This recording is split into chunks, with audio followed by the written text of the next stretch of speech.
चलें, एक तो वो रिपोर्ट हो गई। उसके बाद आगे चलें तो उसकी वजह से वो बाहर रहते हैं और कुछ उनकी जो है उनकी फिटनेस को लेके मामलात आते हैं कि जी वो फिटनेस टेस्ट पास नहीं करते। तो फिटनेस टेस्ट का तो क्राइटेरिया डोमेस्टिक क्रिकेट का भी है और हर स्टेज का डिफरेंट है।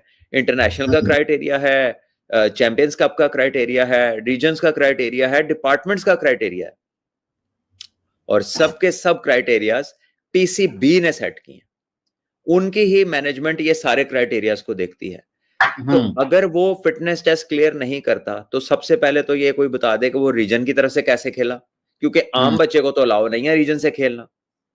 अगर वो फिटनेस टेस्ट पास नहीं करता तो वो नूरपुर लायंस का, चैंपियंस कप की एक टीम का जिसके वकार यूनुस मेंटोर है और जिसके शाहीन अफरीदी कप्तान है, वो वहां से कैसे खेला अगर उसका टेस्ट क्लियर नहीं है तो।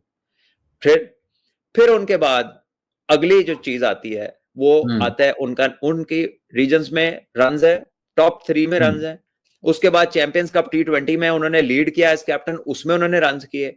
फिर उनका नाम आता है 3 डे के अंदर जो कि वेस्ट इंडीज के खिलाफ खेला जाना था और उसकी उन्हें मिलती है कप्तानी। अच्छा, अगर वो फिट नहीं है तो वो यहां तक पहुंच जाते हैं। फिर उसकी कप्तानी मिलती है तो बताया ये जा रहा है कि जी वो एक इनिंग में जल्दी आउट होते हैं और दूसरी इनिंग में वो लाहौर चले जाते हैं पूछे बगैर।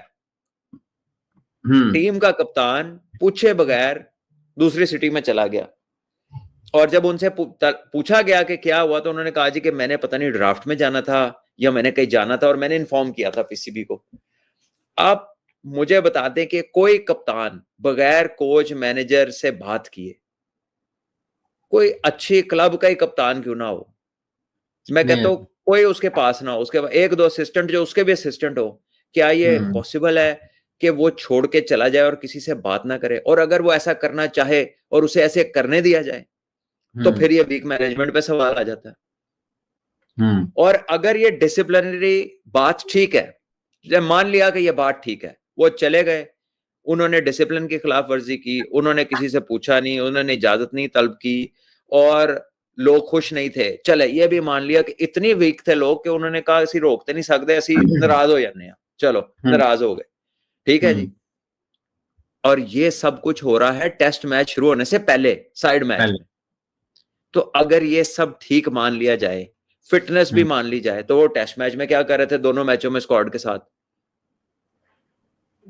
तो किसी भी रीजन, जितने भी रीजन पेश किए गए हैं उसमें कहीं ये नहीं कहा जा रहा कि इसकी फॉर्म ठीक नहीं थी, कहीं ये नहीं कहा जा रहा कि इसने डोमेस्टिक में स्कोर नहीं किया हुआ, कहीं ये नहीं कहा जा रहा कि ये कैपेबल प्लेयर नहीं है, लेकिन कहा क्या जा रहा है फिट नहीं है, डिसिप्लिन ठीक नहीं है, स्ट्राइक रेट ठीक नहीं था, फिटनेस ठीक नहीं है और डिसिप्लिन की भी खिलाफ वर्जी की है। और अगर ये सब तीनों चीजें कर दी हैं तो जनाब फिर वो टेस्ट मैच के स्क्वाड में कैसे है?